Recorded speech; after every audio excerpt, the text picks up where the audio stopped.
चिराग पासवान जो दलित नेता बन के घूमते हैं, उन्होंने दिखा दिया कि वो सामंतों के दलित हैं, सामंतों के पिट्ठू हैं। आंकड़े सार्वजनिक नहीं किए जाए, ये तो बहुत मूर्खतापूर्ण है। यदि आंकड़े सार्वजनिक किए ही नहीं जाए तो फिर जातीय जनगणना का मतलब क्या रहेगा। ये तो वही बात हुई कि हाँ, आईआईटी की परीक्षा हो लेकिन रिजल्ट नहीं निकाला जाए, मैट्रिक की परीक्षा हो लेकिन रिजल्ट नहीं निकले। चिराग पासवान की भी नाराजगी है नीतीश कुमार से, क्योंकि उन्होंने हाल ही में बयान दिया था कि मैं बिहार की वो में गठबंधन में नहीं हूँ, केंद्र के गठबंधन में हूँ। अब तो हिस्सा बन ही ना नहीं सकते, कितने विधायक हैं उनके पास।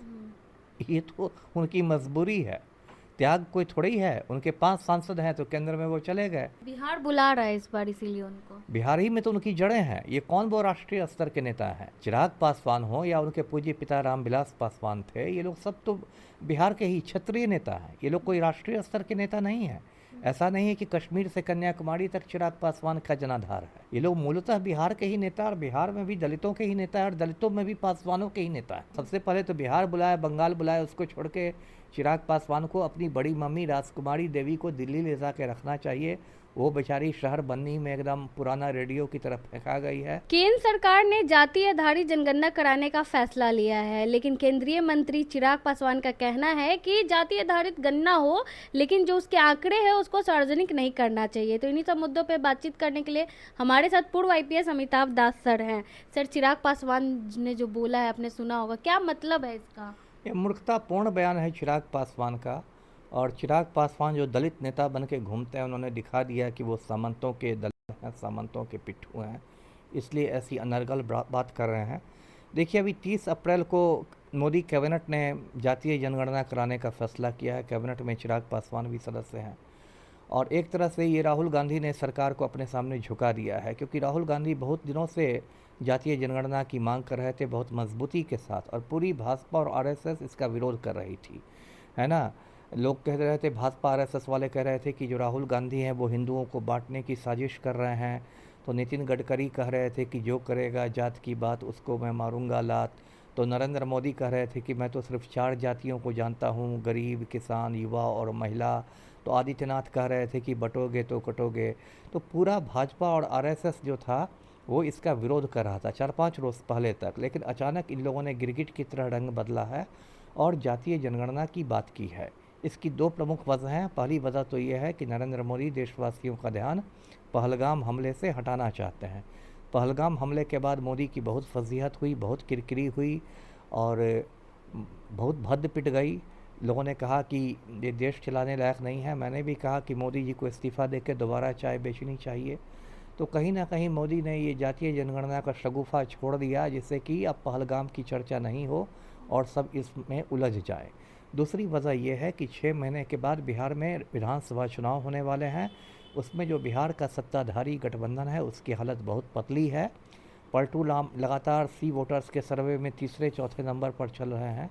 तो इसको लेके भाजपा में, मोदी में एक घबराहट है, बेचैनी है। ये लोग हर हालत में बिहार का चुनाव जीतना चाहते हैं। और चूंकि बिहार में दलित बहुजन मतदाताओं की संख्या बहुत ज़्यादा है, इसलिए जातीय जनगणना की मांग की गई है और उस संदर्भ में किया फैसला किया गया है। और उस संदर्भ में चिराग पासवान ने जो कहा है कि इसके आंकड़े सार्वजनिक नहीं किए जाए, ये तो बहुत मूर्खतापूर्ण है। यदि आंकड़े सार्वजनिक किए ही नहीं जाए तो फिर जातीय जनगणना का मतलब क्या रहेगा। जातीय जनगणना तो इसलिए की जाती है ना कि सही आंकड़े पता चले सरकार को, और जनता को भी सही आंकड़े पता चले, उसमें पारदर्शिता रहनी चाहिए ना। तो ये तो वही बात हुई कि हाँ, आईआईटी की परीक्षा हो लेकिन रिजल्ट नहीं निकाला जाए, मैट्रिक की परीक्षा हो लेकिन रिजल्ट नहीं निकले। तो ये तो वैसे ही मूर्खतापूर्ण मांग है जी। क्यों ऐसा? आंकड़े अगर सार्वजनिक हो जाएंगे तो क्या दिक्कत होगी सर? मैंने कहा ना कि चिराग पासवान दलितों के नेता बनते हैं, लेकिन भीतर ही भीतर ये मतलब सवर्णों के कहीं ना कहीं शुभचिंतक हैं। देखिए, पूरे देश का जो सवर्ण हिंदू है, पूरे भारतवर्ष की जो अगड़ी जातियों के जो हिंदू हैं, वो जातीय जनगणना नहीं चाहते हैं, क्योंकि उनमें ये भय है कि जातीय जनगणना के बाद आरक्षण की सीमा और बढ़ जाएगी। अभी तो सुप्रीम कोर्ट ने 50% पर आरक्षण रोक रखा है। 1992 में ही इंदिरा साहनी के केस में सुप्रीम कोर्ट ने फैसला दिया कि 50% से ज़्यादा आरक्षण की सीमा नहीं हो सकती है। राहुल गांधी लगातार मांग कर रहे हैं कि उस सीमा को भी बढ़ाया जाए। और देश भर में सवर्णों में ये भय है, अगड़ी जातियों में ये डर है कि जातीय जनगणना के बाद आरक्षण की सीमा 75 से 80% हो सकती है। और ये भी भय है कि हो सकता है आरक्षण को निजी क्षेत्र में भी लागू कर दिया जाए, प्राइवेट सेक्टर में भी लागू कर दिया जाए।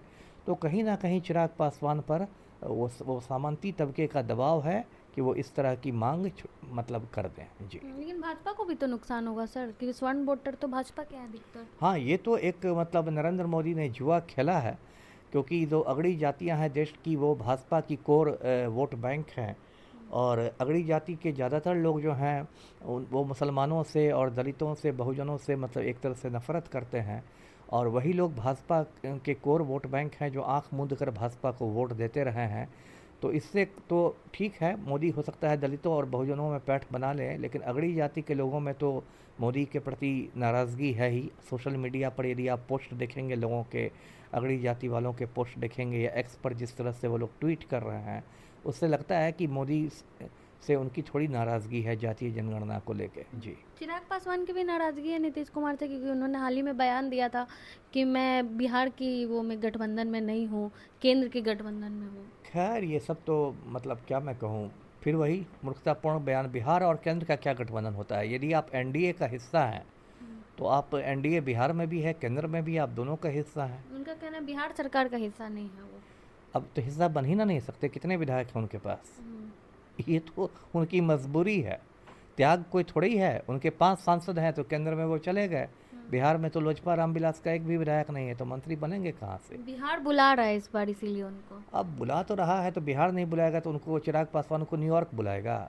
बिहार ही में तो उनकी जड़ें हैं। ये कौन वो राष्ट्रीय स्तर के नेता हैं?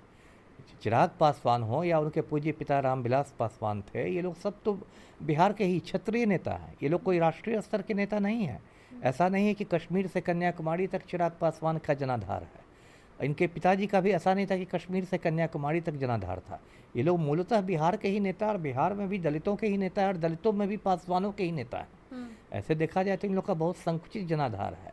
और बिहार बुला रहा है, ये तो एक मतलब इनकी पैंतरेबाजी है, दबाव की राजनीति है, जिससे कि जब एनडीए में सीटों का बंटवारा हो तो लोजपा रामविलास को सम्मानजनक सीटें मिले। नहीं मिले तो 2020 जैसे बिहार, होगा। हाँ नहीं मिला तो 2020 के जैसे होगा। हाँ, वोटकटुआ बन सकते हैं, है ना। सबसे पहले तो बिहार बुलाए, बंगाल बुलाए, उसको छोड़ के चिराग पासवान को अपनी बड़ी मम्मी राजकुमारी देवी को दिल्ली ले जा के रखना चाहिए। वो बेचारी शहर बन्नी में एकदम पुराना रेडियो की तरफ फेंका गई है, उस पर जुल्म हो रहा है, हर साल बाढ़ आ रही है, हर साल डूब रहा है उसका मकान। तो बिहार और बंगाल तो बाद में बुलाएगा, पहले आपको राजकुमारी देवी बुला रही हैं। चलिए, बहुत बहुत धन्यवाद। हमारे साथ पूर्व आईपीएस अमिताभ दास जी थे। चिराग पासवान के बयान को लेकर हमने इनसे बातचीत की।